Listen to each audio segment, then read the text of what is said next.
My father, General Marcus Thorne, faced my entire command at White Sands, his finger aimed squarely at my chest. He wasn't communicating with me. He was delivering a verdict on my fate. Who permitted this setback to occur here? He let out a fierce cry, and everything around him fell apart. He believed his strength could wipe me from the world. He was unaware. The quiet he fostered became the foundation for his inevitable downfall. I'm Major Eliza Keaton. I am 37 years old. The imposing steel door to the Strategic Operations Center, the war room whispered closed behind me, enveloping me in a profound stillness. The silence was not devoid of sound. It was thick, oppressive, almost tangible.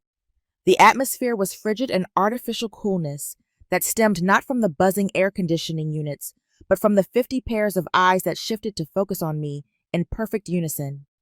It was the harmonious movement of a group of hunters, sensing a vulnerable creature among them. Silence hung in the air, devoid of any greetings or nods of recognition. Only hushed tones lingered, sly and piercing, weaving through the atmosphere like poison. That's her. To the daughter of General Thorne, the one responsible for the destruction of the Chimera prototype. Every word felt like a delicate yet lethal sting. A shiver ran across my skin, and I could feel my body tense up without thinking. With determination ignited, I stood tall, head held high, gaze unwavering. Yet under the facade, I sensed vulnerability exposed and trapped, like an exhibit in a glass enclosure. The sleek concrete floor shimmered beneath the soft glow of the recessed lights, mirroring the scrutinizing gazes of those around me. With each step, the crisp, solitary sound of my regulation heels resonated through the expansive room. It was the haunting echo of footsteps on broken shards. I didn't come for their sympathy. I had come to fulfill a task that none of them, despite their murmurs, could manage to achieve. And then I laid eyes on him, my father. General Marcus Thorne occupied the heart of the room, a towering figure of military command beside the primary holoscreen, which flickered ominously with the harsh crimson alerts of the deteriorating Chimera project. At first, he avoided my gaze entirely. He was on stage, and the beginning of his act felt like my own downfall. He intentionally allowed me to remain in the middle of the room, stewing in the bitterness of their shared scrutiny for a full 15 seconds. I meticulously counted every single one. Every moment stretched into eternity. Then, with a deliberate and dramatic twist, he turned to face me. His eyes mirroring the same steely blue as mine swept over me from head to toe. It lacked the essence of a father. It was the gaze of someone in authority, evaluating a malfunctioning tool. A chilling, disdainful smile curled his narrow lips. And then he chuckled softly. It was a sound devoid of laughter.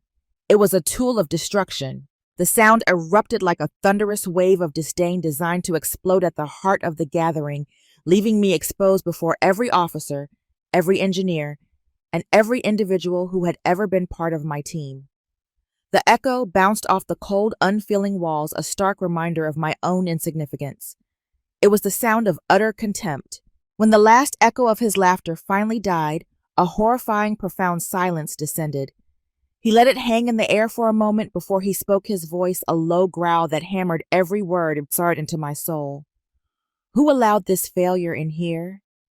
He didn't use my name. He didn't use my rank. He used a noun failure. He had redefined my entire existence, my 15 years of service, my lifetime of achievements into a single damning label. His arm shot out, his finger pointing directly at me, a final public gesture of condemnation. Beside him, Chief Engineer Julian Caldwell, his anointed successor, his golden boy, wore a smug, triumphant smirk. He was a willing participant in this execution. He was enjoying the show. In that moment, my world didn't implode because of a technical malfunction or a catastrophic explosion. It collapsed under the weight of 4 words spoken by my own father. The polished floor seemed to tilt beneath my feet. The faces around me blurred into a watercolor wash of scorn and pity. My breath caught in my throat, a knot of grief and rage so tight I thought I would choke on it. My mind went blank, a white screen of pure unadulterated shock. I could feel my knees beginning to tremble, threatening to buckle. Just as the darkness at the edge of my vision began to close and the doors, at the far end of the war room, hissed open again. A woman stepped through. She was small in stature, dressed in a simple dark pantsuit, her salt and pepper hair pulled back in a severe bun. but she walked with an undeniable aura of authority that commanded the room's attention more effectively than my father's roar. She was Dr. Helena Vance, and she carried the indisputable power of the Pentagon with her. She didn't pause. She didn't look at anyone else. She walked a straight, unwavering line directly to my father, her gaze as sharp and cold as a surgeon's scalpel. She stopped a foot in front of him, forcing him to look at her. "Actually, General," she said, her voice quiet but cutting through the tension like a razor. It was as cold as the New Mexico desert at midnight. "I authorized the project's original designer to be here." She held his gaze, her eyes unwavering. "Your incident," she continued, each word delivered with icy precision, "is now my problem, and I don't tolerate circuses." The words hung in the air, a shield of solid steel that had just blocked his final fatal blow. I watched as the crimson rage drained from my father's face, replaced by a pale, chalky humiliation. The monolith had cracked. For the first time all morning, I took a full breath. That laughter. It echoed in the silence that followed Dr. Vance's pronouncement in the war room. It wasn't the first time I'd heard it, that exact sound, the one that held no joy, only a sharp, cutting derision, threw me back 15 years. It was a cruel form of time travel, pulling me from the cold, sterile environment of White Sands and dropping me into the grand, hallowed hall at West Point. I was 17. My hair was longer, then tied back in a simple, no-nonsense ponytail, and my face was free of the lines that stress and chronic disappointment would later carve around my eyes. I was standing on a brightly lit stage, the heavy oak lectern smelling of lemon polish and a century of speeches. The weight of history was palpable in that room. I had just won first place in the National Science and Engineering Fair for Military Dependents, a competition that brought together the brightest young minds from military families across the country. My project, a miniaturized inertial guidance system I'd built in our garage, was complex, groundbreaking, and I knew with the fierce certainty of youth years ahead of its time. It was the culmination of an entire year of sleepless nights, of hands stained with solder and graphite, and 100 meticulously calculated failed equations. Before I found the single elegant one that worked, I remember the raw electric thrill that shot through me when they called my name. It was a feeling so pure and powerful, it made my hands tremble as I accepted the award. It was the absolute pride of creation of wrestling, a complex problem to the ground, and forcing it to yield its secrets. But then, as a high-ranking officer and a proud father, my own father was invited to the stage to say a few words. And in the span of 2 short minutes, he took my singular, hard-won victory and twisted it into something grotesque. He stood at that historic lectern, his dress blues immaculate, a paradigm of military honor. His voice, trained to command thousands, resonated with practiced authority through the microphone. He began by speaking of the importance of teamwork, of the core values of leadership that West Point itself embodied. His words were smooth and eloquent, and then he gestured towards the audience, his hand pointing to my younger brother Leo, who was sitting in the 3rd row looking bored. Leo, whose entire contribution to the project had been to half-heartedly help me glue the presentation onto a few poster boards the night before. "Eliza's success today," my father announced, his voice booming, with a false sincerity that made my stomach clench, "is a testament to the inspirational leadership of my son Leo." It was Leo who brought the team together and ensured this project was completed on schedule. A wave of polite, then enthusiastic applause erupted through the hall. They were clapping for Leo.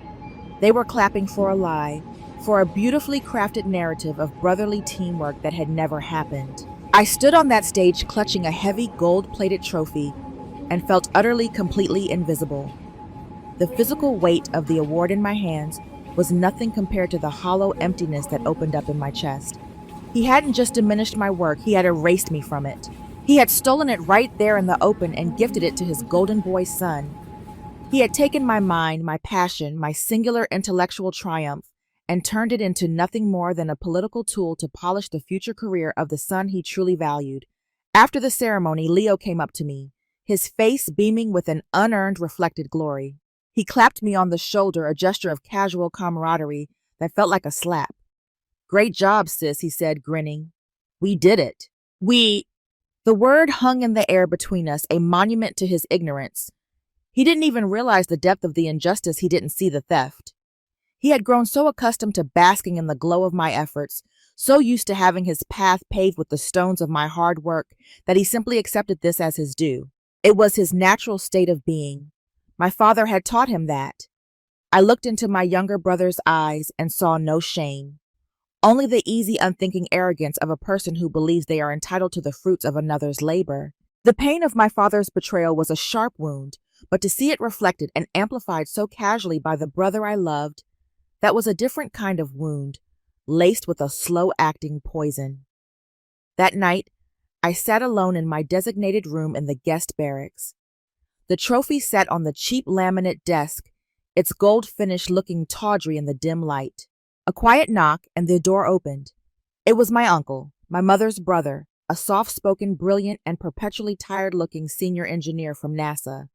He had driven 6 hours from Maryland just to be there for me. He didn't say much. He didn't offer empty platitudes or criticize my father. He just walked over to the desk where my original hand-drawn schematics were laid out. He gently placed his large, calloused hand over the intricate lines and calculations, a gesture of profound respect. "They can applaud the story, Eliza," he said, his voice a low, comforting rumble. "Stories can be changed, but this machine, it only obeys the truth. And you are the one who created that truth." He looked up from the papers and met my eyes. "Never forget," he said, leaning in slightly, his voice dropping to a conspiratorial whisper, "that you're an engine whisperer. You hear things other people can't." His words didn't fix the hurt, but they did something more important. They built a small secret fortress inside my soul. They became a private legacy, a quiet reminder that my real worth wasn't measured in applause or determined by my father's narratives. It was forged in the silent, unyielding truth of metal and logic. It was a truth only the machines my uncle and I understood. The fortress my uncle helped me build in my soul. It kept me intact, but it couldn't pay the rent. The truth of metal and logic needed a workshop. It needed a place to become real. After I left the military, I took every dollar I had saved and poured it into a corrugated metal box on the outskirts of Las Cruces, New Mexico, Garage 17. It was my empire of dirt and grease. It baked like an oven in the summer and was bone-chillingly cold in the winter. The air was thick with the smells of motor oil, burnt metal, and the bitter, overbrewed coffee I kept on a hot plate in the corner. I had gone from state-of-the-art sterile laboratories to this.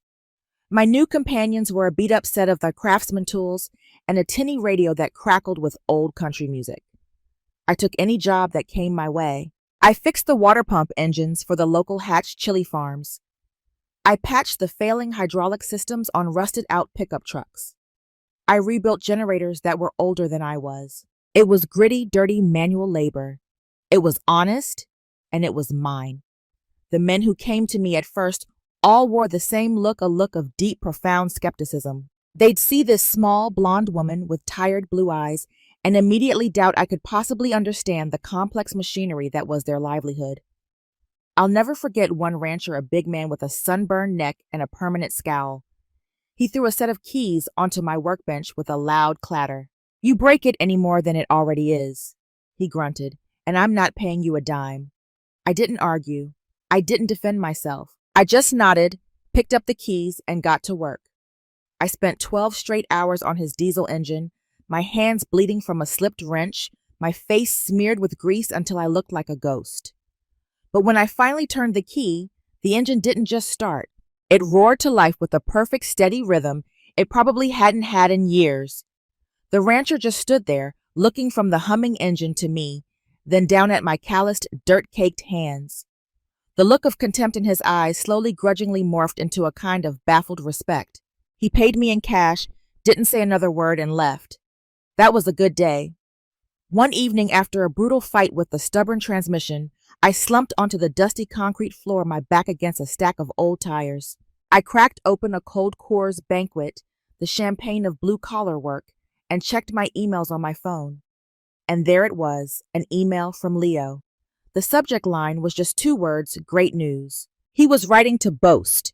He'd just been promoted to project manager at a major defense contractor.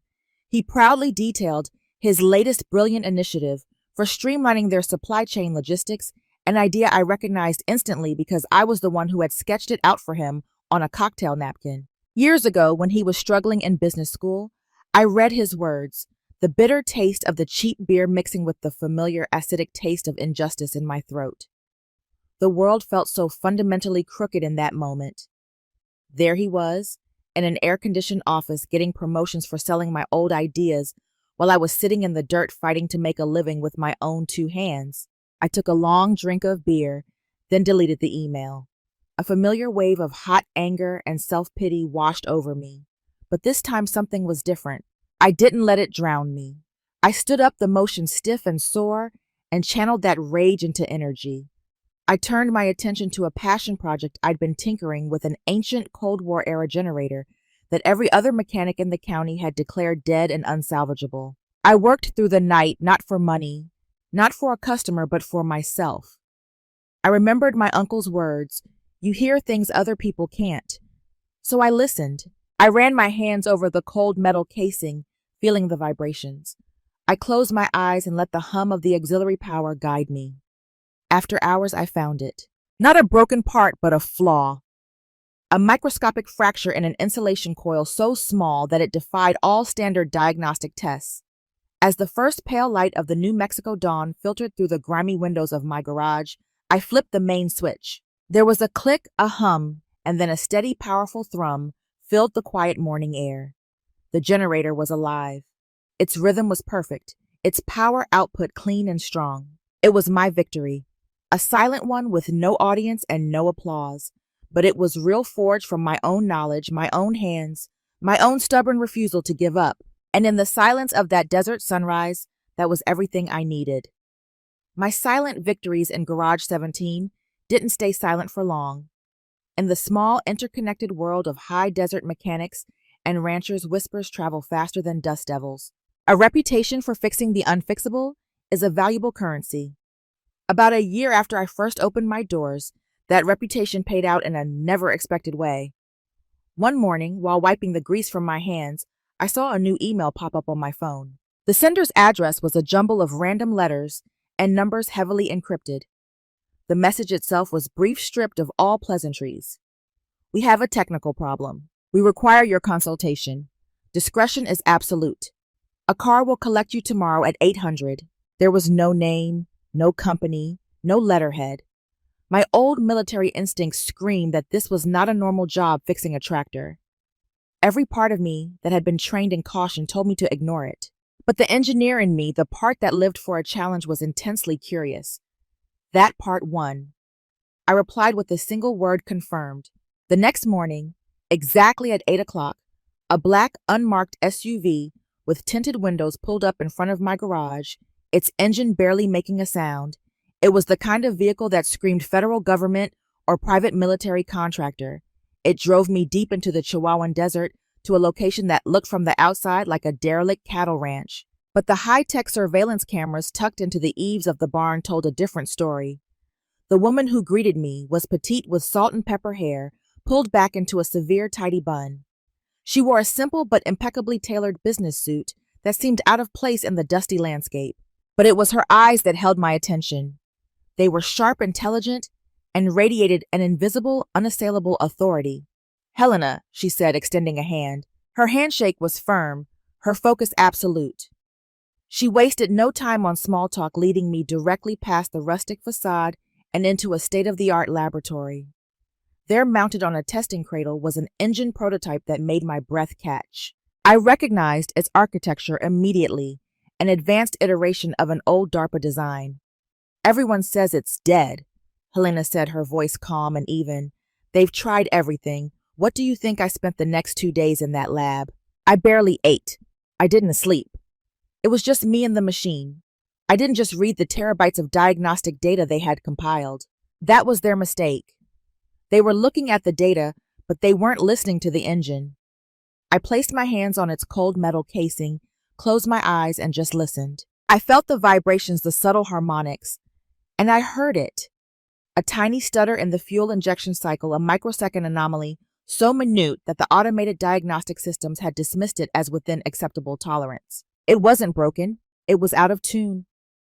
I spent hours sketching out a new control schematic, proposing a software patch to recalibrate the controller logic.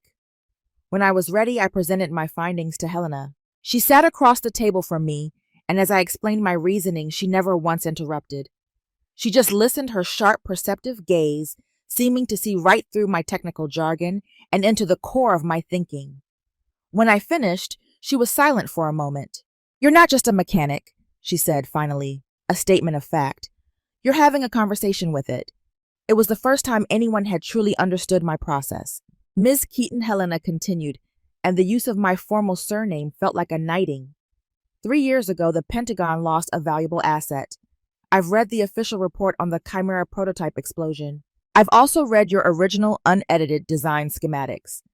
They don't match. My heart hammered against my ribs. It felt like the floor had dropped out from under me. She knew. "Your talent?" She said, her voice softening almost imperceptibly as she slid a thick consultant's contract across the table. "Deserves to be compensated, not buried. It should be honored, not taken for granted." Her words landed like a balm on a wound I didn't even know was still open. She leaned forward. "The Chimera project is failing. I need you to come back not as a general's daughter, not as a scapegoat, but as the best damn engineer I know." Chi. And in that sterile, quiet lab, I started to cry. For the first time in years, tears streamed down my face. But they weren't tears of pain or humiliation. They were tears of gratitude, of profound, overwhelming relief. Have you ever had a moment like that? A moment where a stranger sees you more clearly than your own family ever has. This woman, this stranger, had just given me the one thing my own blood had always denied me: their trust. Stepping back onto the grounds of White Sands felt like walking into a ghost story where I was the ghost. The news of my return under Dr. Vance's direct authority had spread like a seismic shockwave through the facility's tightly knit community. My father couldn't publicly oppose a decision that came down from the Pentagon, but he was a master of asymmetrical warfare. He made sure I felt the chill of his displeasure in other ways, sending a clear, unspoken message through the ranks. I was not welcome. The first technical briefing was his opening salvo. I was there as a consultant, but I was also the original architect of the system. They were failing to fix a fact that hung in the air like unspoken static. I started to explain my initial diagnostic theory, outlining the subtle frequency modulation I had detected at the private lab. I hadn't even finished my first sentence before I was cut off by Julian Caldwell, my father's freshly polished crown prince. "With all due respect, Miss Keaton," he said, the condescending emphasis on miss a deliberate jab, a public stripping of my former rank. He smirked, playing to his audience. "Your job, ma'am, intuitive methods, might work on old farm tractors out in the sticks, but here we operate on hard data and established protocols. The data doesn't support your feeling." He said it in front of the entire engineering team, a blatant pre-rehearsed attempt to discredit me before I could even begin. The room fell silent. Every engineer suddenly fascinated by their notepads. Everyone watching the power play unfold. I didn't raise my voice. I didn't let the hot flash of anger show on my face. I just held his gaze until he started to look uncomfortable, his smugness flickering. "The data isn't lying." "Caldwell," I said, my voice low and steady, carrying across the quiet room. "The problem is, you're not asking it the right questions. You're looking for a broken part when you should be listening for a discordant note." That evening, in the sterile quiet of my temporary quarters, my phone rang. The caller ID was a blocked number, but I knew who it was. It was my father's private line. His voice, when I answered, was no longer the thunderous roar from the war room. It had been replaced by something far more insidious, the calm, rational, and deeply patronizing tone of fatherly advice. "Eliza, I hear you're causing some friction with Caldwell's team." He began the word smooth as silk, a verbal pat on the head. "You're digging up things that were settled 3 years ago. It's counterproductive. You need to remember your place. You're just a consultant here, an outside voice. Let the team do their work." A cold knot formed in my stomach. He was defining my boundaries, putting me in a box. "My place," I replied, my voice as cold as the steel casing on the Chimera engine, "is as the person who designed this system from the ground up, and I know it was altered." There was a brief telling pause on the other end of the line. When he spoke again, the silk was gone, replaced by unyielding steel. "I refined it," he said, his voice hard and final. "Your original design was too ambitious, too risky. I made it safer. I made it more practical. Don't make this situation worse for everyone with your professional arrogance. It was a masterful piece of gaslighting. In his version of history, he wasn't a saboteur. He was a protector. I wasn't a truth seeker. I was an arrogant child who didn't know what was good for her. I had barely processed the depth of his delusion when my phone rang again almost immediately after I hung up. This time it was my mother. She didn't ask how I was. She didn't ask if I was okay. She simply launched into a performance of preemptive hysterical tears. "Eliza, what are you doing?" She sobbed into the phone, her voice thick with the manufactured panic. "Your father is under so much stress his entire career, the family's honor. How can you threaten to destroy everything because of your own selfishness? You need to think about your brother, about his future. Please, for the love of God, just take a step back." Her words were like a volley of poison-tipped needles, each one aimed at a place she knew was vulnerable.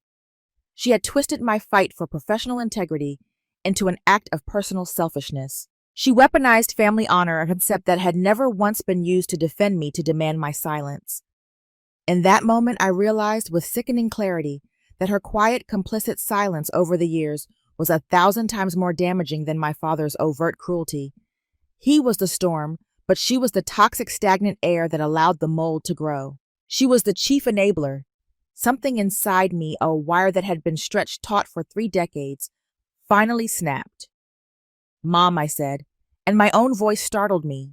It wasn't trembling. It wasn't pleading. It was terrifyingly steady, devoid of all heat.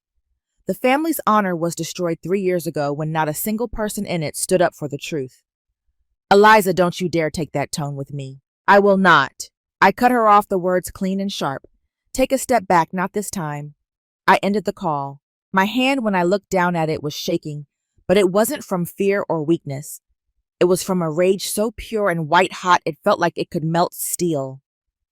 The dull, persistent ache of past injustices had finally ignited into a blazing, clarifying fire. I knew then, with absolute certainty, that I couldn't rely on my memory or my intuition. My word against the generals was nothing. I needed proof. I needed cold, hard, undeniable evidence.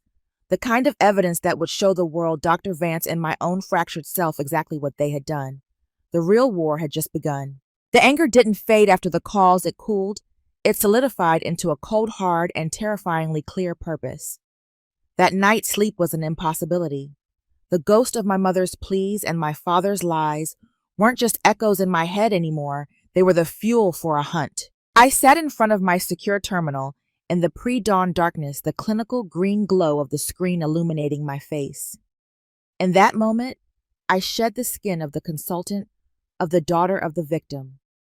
I was an investigator. I was a soldier on a mission, and the objective was the truth. I decided right then that I was done waiting for permission. I was done playing by their carefully constructed rules.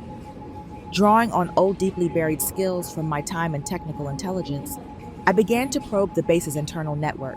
I slipped past the standard user-level security protocols, not with a battering ram, but with a series of quiet, precise maneuvers that mimicked the authorized access of a low-level systems administrator. I wasn't looking for top-secret classified files that would have triggered every alarm from here to the NSA. I was hunting in the digital boneyard. I was searching the long-term archives, the auxiliary maintenance logs, the temporary data caches, the forgotten dusty corners of the system that no one ever thinks to sanitize. I moved through the labyrinthine directory trees like a lone wolf stalking through a silent digital forest. I didn't know exactly what my prey looked like, but I could smell its trail of deceit. After hours of methodical, painstaking searching, my heart hammering against my ribs with a frantic mixture of fear and adrenaline, I found it. It was buried deep, nested within a subfolder so obscurely labeled it was practically invisible. Temporary calibration reports out Archive Q3. Inside was a detailed log of the changes made to the Chimera's emergency alert system. My original design, a 6-stage waterfall protocol that provided nuanced cascading warnings to allow for intervention, had been stripped out. It was replaced by a brutally simple all-or-nothing 2-stage protocol, but it was the authorization signature at the bottom of the log that made the blood freeze in my veins. It wasn't a committee. It wasn't an engineering panel. It was a single administrative override, executed by General Marcus Thorne. His digital signature was there, stark and undeniable, next to a timestamp, Idobo 2:13 a.m., just 24 hours before the prototype exploded. He had done it himself in the dead of night alone. My hand flew to my mouth to stifle a gasp that felt torn from my lungs. This wasn't negligence. This wasn't an error in judgment made under pressure. This was deliberate sabotage. But that wasn't the worst of it. The horrifying discovery only fueled my desperate search. The rage gave me a focus I hadn't felt in years. I kept digging my fingers flying across the keyboard, chasing down every fragmented data packet linked to that timestamp. And then I found the document that shattered the last vestiges of my denial. It was a scanned image of my own hand-drawn schematic for the thrust vectoring valve placement, a key component whose failure had been the linchpin of the explosion. But attached to the digital file was a scanned handwritten note, an official letterhead. The handwriting was his, the sharp angular script I knew as well as my own. Positioning altered per recommendation of Chief Engineer Caldwell to increase initial launch efficiency MT. Those were his initials, Marcus Thorne. It was a lie, a calculated, despicable, fabricated lie. Caldwell would never have made such a technically unsound recommendation. It violated basic principles of fluid dynamics. My father hadn't just approved a fatal change, he had manufactured a false paper trail to justify it, preemptively placing the blame on his own protege to cover his tracks and create a clean narrative.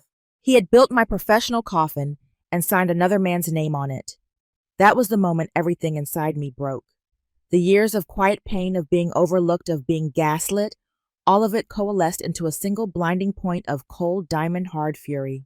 This wasn't just about a career he had been willing to let me take the fall for, a catastrophe he personally engineered. As I stared at the screen, my breath coming in ragged, shallow gasps, I found one last item.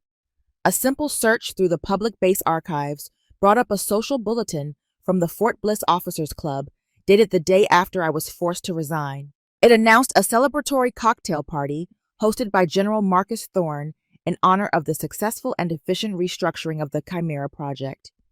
He had thrown a party, he had raised a glass and toasted with scotch. On the ashes of my career and reputation, I felt like I was standing alone and naked in the middle of a vast, silent arena, the jeering crowd invisible but deafening. And then in a moment of pure strange serendipity, the old radio I kept in the corner for company crackled to life. A late-night public radio show was replaying a speech. I recognized the voice immediately. It was Brené Brown. It is not the critic who counts her calm, steady voice filled the silent room. Not the man who points out how the strong man stumbles. The credit belongs to the man who is actually in the arena, whose face is marred by dust and sweat and blood, who at the worst, if he fails, at least fails while daring greatly. I closed my eyes, the words washing over me, a balm on a raw wound. Yes, I was in the arena, and I had been struck down, I had failed, but I would not stay on the ground, not anymore. With a newfound chilling clarity, I stood up. I systematically copied every file, the logs, the altered schematic, the handwritten note, the party invitation onto a heavily encrypted flash drive. It felt heavy in my hand, not with the weight of data, but with the weight of truth. I looked at my own ghostly reflection on the dark monitor. My face was pale, my eyes burning with a righteous fire. You chose the wrong arena. General, I whispered to the reflection, a vow made to myself in the darkness, and now you're going to have to face the gladiator you created. The sun rose over the jagged peaks of the Oregon Mountains, but I hadn't slept. I didn't feel tired. The white, hot rage from the night before had been through a forge. It had been hammered and quenched, emerging as something new. A cold, sharp, singular purpose.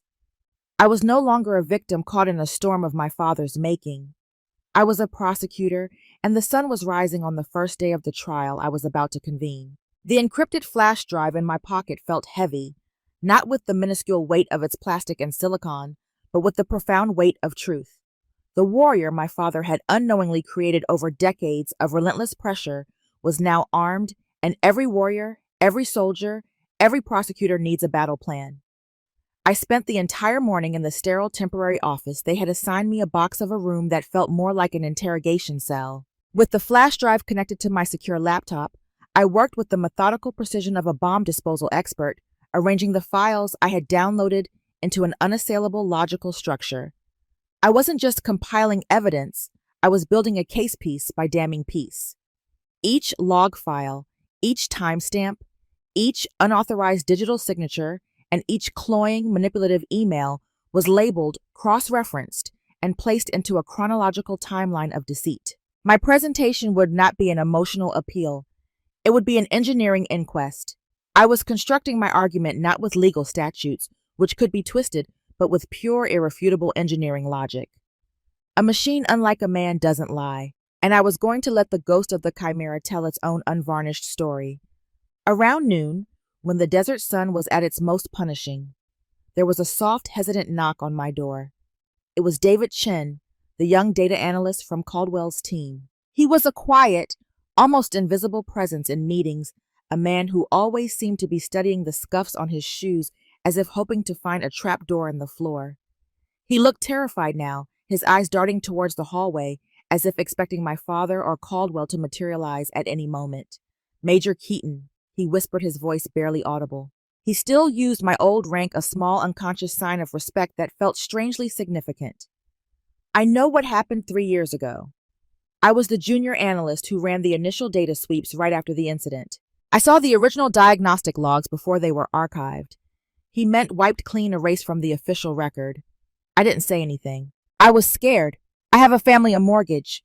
His confession was a cascade of quiet panic. He quickly, almost furtively, held out a small nondescript USB drive.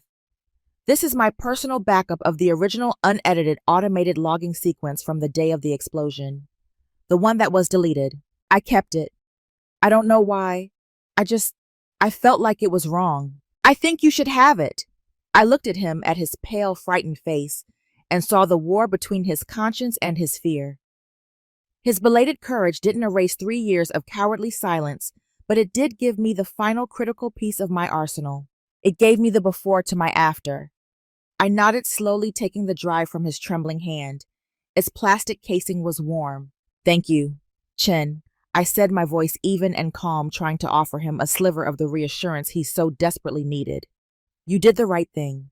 He gave a jerky, grateful nod and practically fled from my office. Now I had it all, the original truth and the fabricated lie.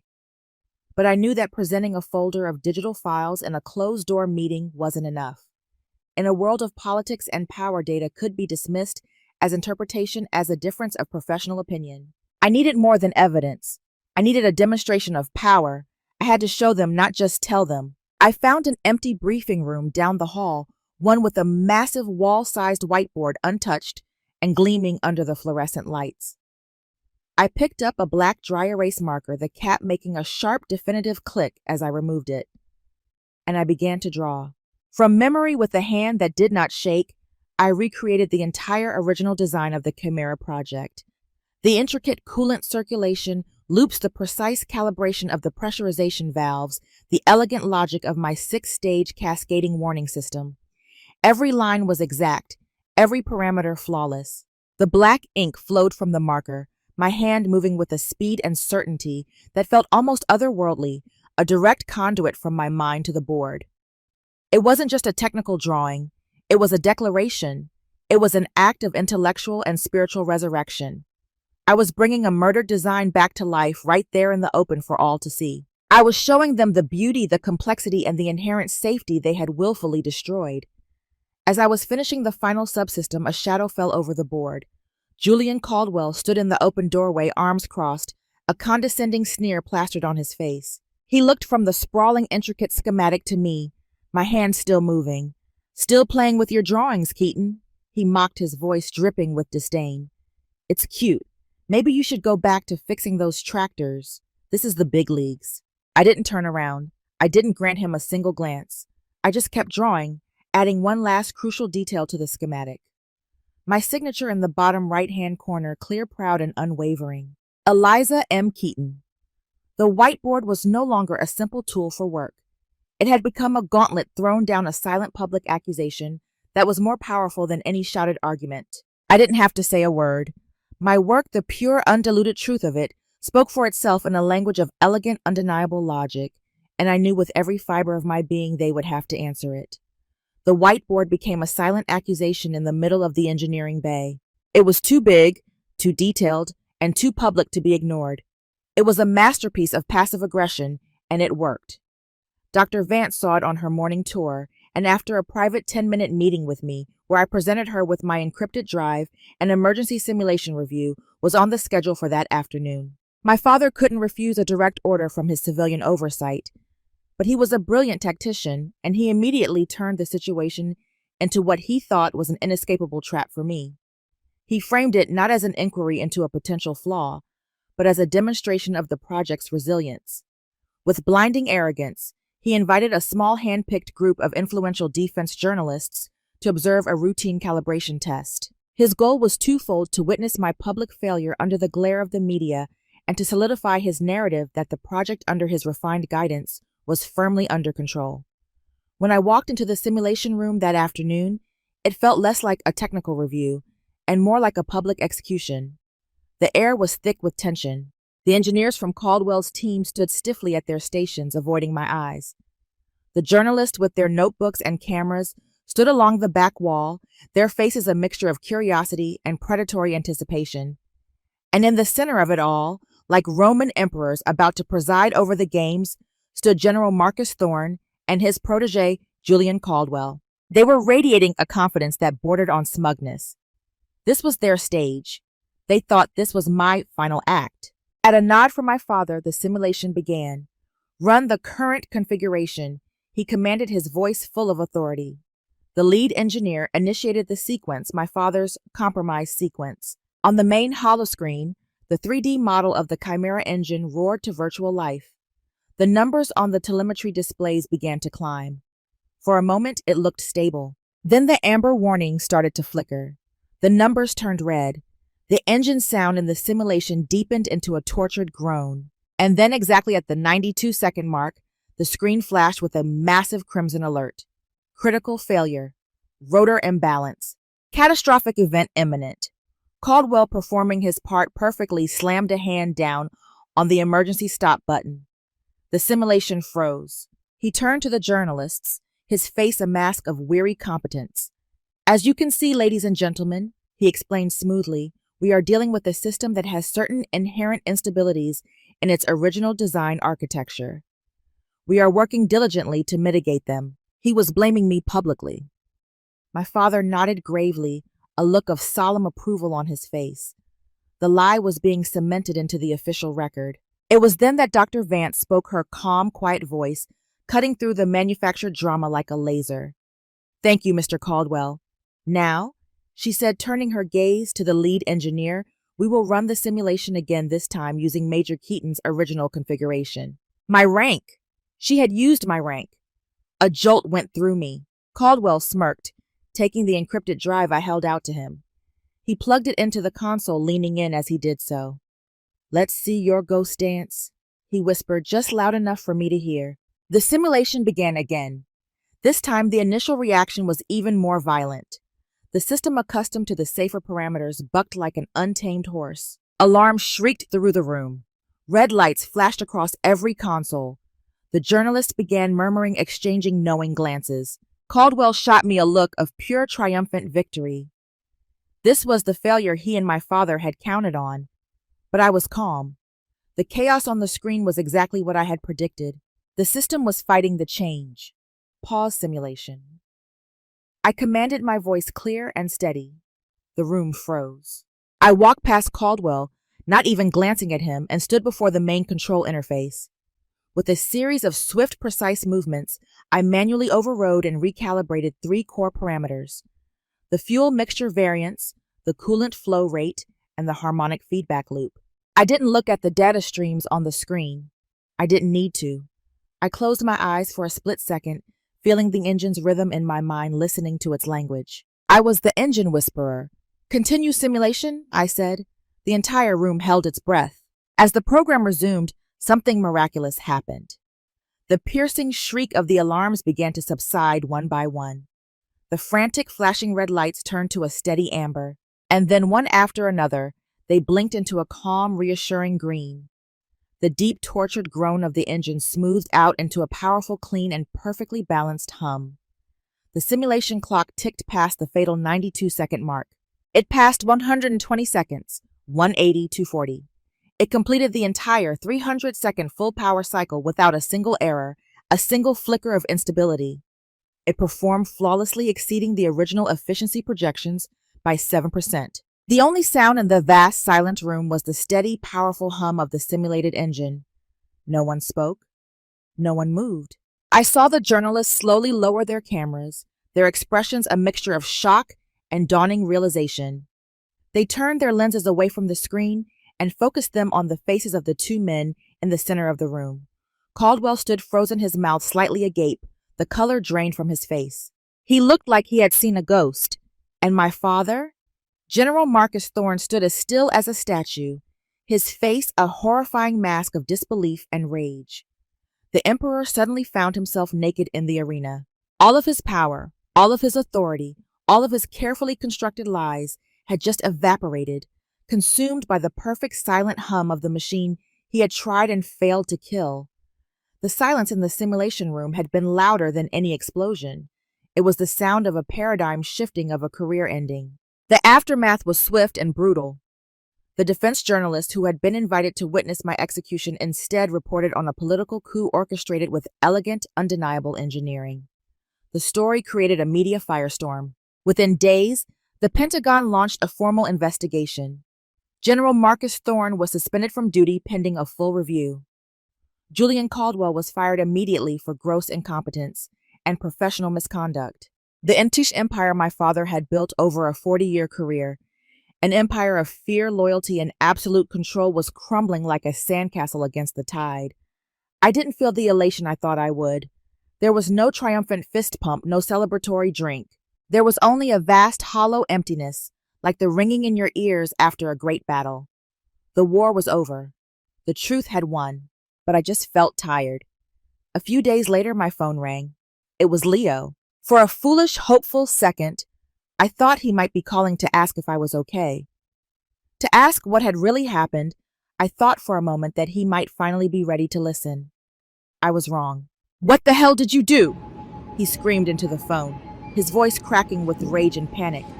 "You ruined him. You ruined Dad. You destroyed everything, all for your stupid, selfish ego. Do you have any idea how this is going to affect my career? My connections?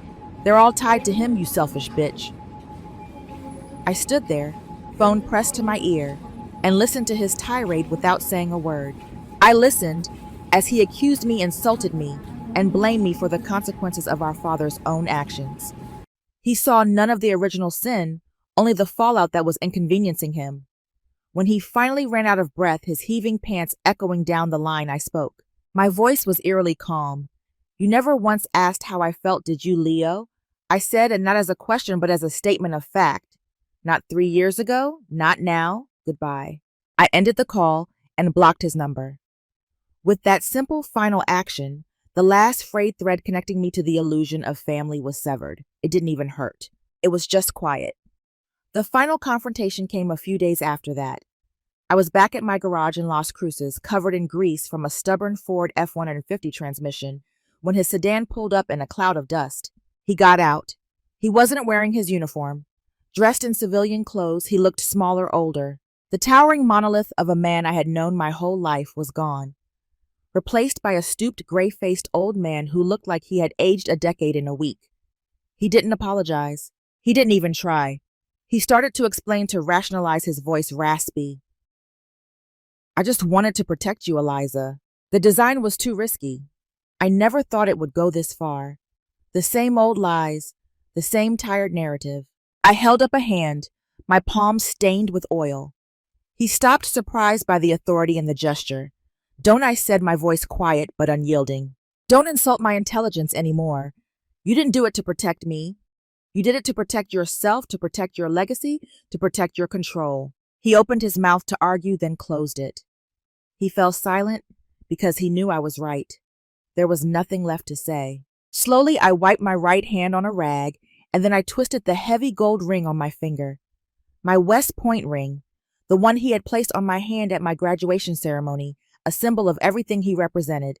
Tradition, honor, a legacy of command, and a legacy of absolute suffocating imposition. It was the last chain that bound me to his world.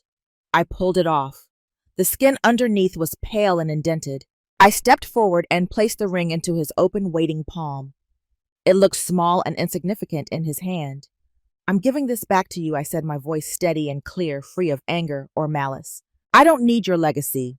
I'm going to build my own from the pieces you tried to break. My legacy will be the truth." I didn't wait for a response. I turned my back on him, walked into my garage, and pulled the heavy roll-up door down. It shut with a loud final clang, leaving him alone in the desert dust. For the first time in my 37 years of life, I felt completely, utterly, and breathtakingly free. A year passed. Freedom, I discovered, wasn't a sudden explosion of joy. It was a quiet, vast emptiness. For the first time, there were no expectations to meet, no battles to fight, no ghosts to prove wrong. The silence that followed was daunting at first, and I had to learn for the first time how to fill it with my own voice. Garage 17 is no longer a solitary refuge. I bought the adjacent bay, knocked down the wall, and expanded. It's no longer just my workshop. It's the home of the Uncle David Project, a nonprofit tuition-free technical school for female veterans. Every morning now, the space is filled not with lonely silence, but with laughter, the clang of metal on metal, and the rich smell of freshly brewed coffee. I don't teach from textbooks. I teach my students to listen, to feel, to trust their hands and their intuition. I teach them that their value isn't on a medal or a rank they left behind, but in their innate ability to create, to repair, and to understand. A few months ago, a thick manila envelope arrived with the official seal of the Department of the Navy. Within the envelope lay a letter penned by Dr. Vance. She shared with me that the inquiry had reached its conclusion, confirming that my rank of major had been completely restored along with all back pay and benefits. She presented a formal proposal to come back to spearhead a new autonomous research and development division. "The Navy requires individuals like you, Eliza," she penned, "those who possess the bravery to confront authority with honesty." I read the letter, a gentle smile blossoming on my face. With great care, I folded it and tucked it away in an old wooden box that holds my uncle's treasured few possessions. The acknowledgement was significant. It marked the official end of a difficult period, yet it no longer shaped who I am. This afternoon, I approached a young Marine veteran who was grappling with a challenging transmission assembly. Her shoulders drooped in exasperation. I remained silent as I reached into my uncle's old toolbox, my fingers brushing against the familiar contours of a small, worn-down wrench. Its wooden handle felt smooth, a testament to the years of his diligent use. "My uncle always believed that a skilled engineer knows not to push a machine too hard," I murmured gently, my words meant only for her ears. "They coax it, gently lean in to hear and inquire about its desires." I gently placed the old wrench in her hand, a silent connection passing between us. Her eyes, once veiled in frustration, sparkled with a newfound clarity. Her gaze shifted between the wrench in her hand and my face, then returned to the engine, a mix of determination and uncertainty in her eyes. In that intimate, hushed instant, I realized the essence of my legacy. It wasn't the Chimera Project. It was this sharing of wisdom, this enduring legacy. As the day draws to a close and the final students make their way home, I find myself perched on the weathered metal stool at the front of my garage, observing the sun gracefully sink beneath the horizon. The sky over New Mexico ignites with vibrant hues, transitioning from a fiery orange to a rich, deep purple, as if it were a canvas of emotions laid bare. A year ago, this solitude would have been perceived as loneliness. Now it embodies a sense of tranquility. The quiet has transformed from a void that evokes dread into a sanctuary brimming with peace and fulfillment. I traversed the flames, yet emerged unscathed. I gathered the remnants of my history and crafted a fresh beginning. I am Eliza Keaton, an engineer, a teacher, a fighter against the odds. At last, I have found my freedom. The desert wind dances through the open doors of the garage, and for the first time it doesn't echo a solitary lament. Instead, it resonates like a beautiful symphony, uniquely mine. Discovering my own harmony proved to be quite a challenge. It required enduring intense trials, confronting the shadows of my past that I believed would linger endlessly, and discovering that my value was never something to question. I understand that many of you tuning in at this moment have faced your own challenges, encountered your own naysayers, and experienced your own moments of quiet reflection. The most significant lesson I've grasped is that your narrative, your reality possesses an undeniable strength of its own. Always ensure that your story is told in your own voice. If you connect with tales of perseverance and the journey to self-discovery, I encourage you to subscribe to Chosen Revenge and share your personal moments of courage in the comments below. Every voice matters, particularly yours, and it deserves to resonate.